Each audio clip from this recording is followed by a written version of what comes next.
టీచర్ని కాదు, ఫిజియోథెరపిస్ట్ని కాదు. నేను రోజు చేసే కార్యక్రమంలో మీతో పంచుకోవాలనుకొని 2, 3, 4 ప్రాణాయామం చెప్దాం అనుకుంటున్నాను.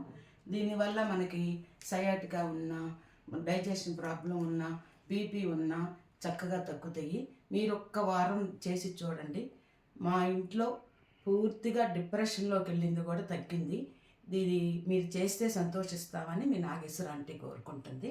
ఫస్ట్ అండి, కళ్ళు మూసుకొని మనం ఏది చేసినా దైవ సమానుడైన గురువుని నమస్కారం చేసుకోవాలి. ఓం గురు బ్రహ్మ గురు విష్ణు గురుదేవో మహేశ్వర గురు సాక్షాత్ పరబ్రహ్మ తస్మై శ్రీ గురవే నమః.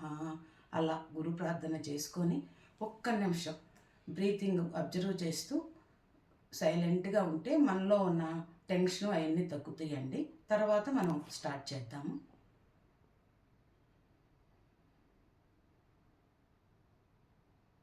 ఇప్పుడు మనము ఓంకారం చేద్దాము. అకార ఉకార మకారాలతో సంబంధించింది ఓంకారము. ఓంకారం వల్ల మనకి తలనొప్పి ఉన్నా, బ్రెయిన్కి సంబంధించిన డిసీజులు ఉన్నా, ఏమన్నా పిచ్చి పిచ్చి ఆలోచనలు వచ్చినా ఎమ్మెన్నే పోతాయి. ఒకసారి ట్రై చేయండి, చూడండి.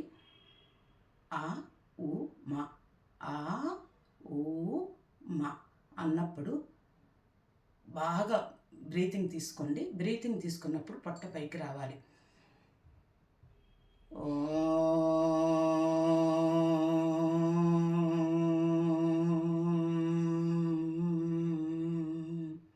అలా 5 టైమ్స్ అనుకోండి రోజు. బ్రీతింగ్ ఆకేనా నోరు తెరుస్తాము, ఊకేనా రౌండ్గా ఉంటుంది, మాకేనా నోరు మూస్తాము. అప్పుడు ఓంకారం చేసేటప్పుడు మన పొట్ట అంటే గాలి వదులుతున్నామని అర్థం. పొట్ట లోపలికి వెళుతుంది. ఇంకోసారి చేసి చూపిస్తానండి. బ్రీతింగ్ బాగా తీసుకోండి. నాకు ఇంగ్లీష్ అని కానీ ఏమి తెలియదండి. నేను గ్రామీణ ప్రాంతం నుంచి వచ్చాను. గ్రామీణ ప్రాంతం నుంచే మాట్లాడాలనుకుంటున్నాను. ఇప్పుడు లాంగ్ బ్రీతింగ్ తీసుకుందాం.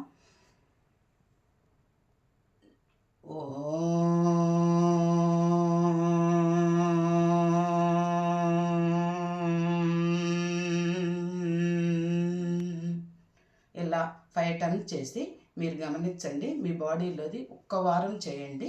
ఇది ఒకటి ఫస్ట్ ఎక్సర్సైజ్ అండి. రెండోది, మీకు బాగా ఐబీపీ ఉందనుకోనండి, కొంచెం కళ్ళు మూసుకొని ఒక్క నిమిషం కళ్ళు మూసుకొని బ్రీతింగ్ అబ్జర్వ్ చేస్తూ ఉండి, తర్వాత ఈ ఎడమ ముక్కు మీద ఉంగరం వేలు, కుడి ముక్కు మీద బొటన వేలు పెట్టుకొని, ఈ రెండు ఇలా పెట్టుకొని, ఇలా ఈ 2 చూపుడు వేలు మధ్య వేలు బొట్టు దగ్గర గట్టిగా అదమొద్దు, ఇలా పెట్టుకొని ఫస్ట్ ఎడమ ముక్కుతోటి గాలి పీల్చుకోండి.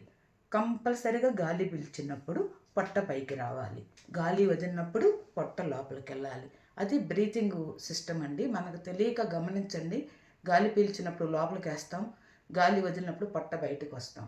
అది ఒక్కసారి వారం రోజులు గమనించామంటే మనకు అది అలవాటు అయిపోతుంది. పెద్ద కష్టమేం కాదు. ఇప్పుడు నేను ఎడమ ముక్కుతోటి గాలి పీల్చుకుంటున్నాను.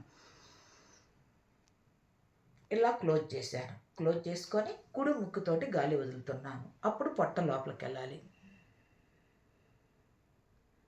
మళ్ళీ కుడి ముక్కుతోటి గాలి పీల్చుకున్నాను, క్లోజ్ చేశాను. మళ్ళీ ఎడమ ముక్కుతోటి గాలి వదులుతున్నాను. ఇలా ఇది ఎట్లా పట్టుకొని వదలాలి. అప్పుడు మనకి రోజుకి 8 టైమ్స్ కనుక అలా చేస్తే తలనొప్పి, ముందు బీపీ పూర్తిగా నెంబర్ 1గా అసలు అప్పుడే తగ్గిద్దని కాదు కానండి, ఆ ఉధృతం అయితే తగ్గిద్ది. అదే కంటిన్యూ చేస్తే ఖాయంగా బీపీ కంట్రోల్లో ఉంటుంది. ఇది సెకండ్ ఎక్సర్సైజ్. థర్డ్ ఎక్సర్సైజ్, పొట్ట మీద చేయి పెట్టుకోండి. ఇదేనా చిన్న ముద్రలో ఉండాలి. పొట్ట మీద చేయి పెట్టుకొని కళ్ళు మూసుకొని గాలి పీల్చండి.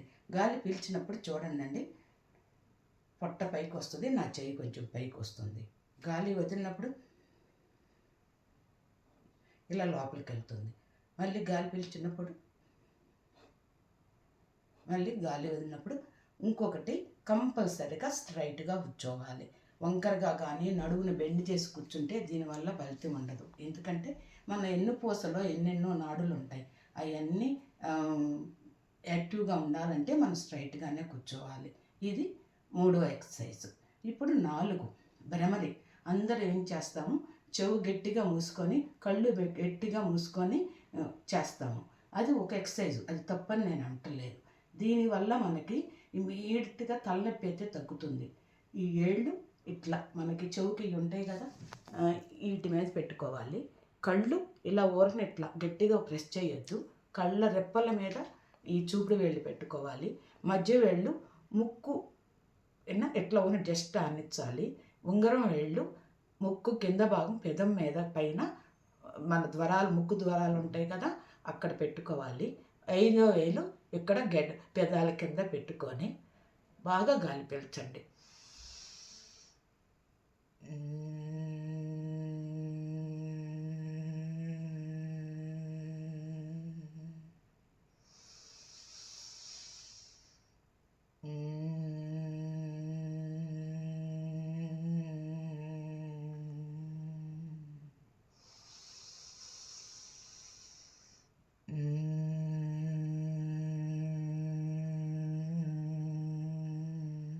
ఇలా 8 టైమ్స్ చేయండి. ఎక్కువ టైం ఏం పట్టదండి. రోజు గనక చేస్తే మీరు గనక చాలా బాగా ఉపయోగం ఉంటుంది. ఇది నేను రోజు చేసేదేను, ఎవరికో కాదండి, అంకులకే పూర్తి డిప్రెషన్లోకి వెళ్తే ఈరోజు చాలా యాక్టివ్, నాకన్నా యాక్టివ్గా తయారయ్యారు. మీరందరూ కూడా ఇలా యోగా చేసుకొని ప్రాణాయామం చిన్న చిన్న ఎక్సర్సైజులు, ఇలా భాష పట్టేసుకొని కూర్చోవాలని కూడా లేదండి. కుర్చీలో కూర్చోవచ్చు, సోఫాల్లో కూర్చోవచ్చు. మన బాడీ కంఫర్టబుల్ ఎలా ఉంటే అలా. అయితే ఎన్నుపోసి స్ట్రైట్గా పెట్టాలి. మీరందరూ యోగా చేసుకొని అందరూ సంతోషంగా ఉంటారని ఆశిస్తూ మీ నాగేశ్వర ఆంటీ. నమస్తే అండి. ఇది నచ్చితే లైక్ చేయండి, షేర్ చేయండి, సబ్స్క్రైబ్ చేయండి అండి. నమస్తే.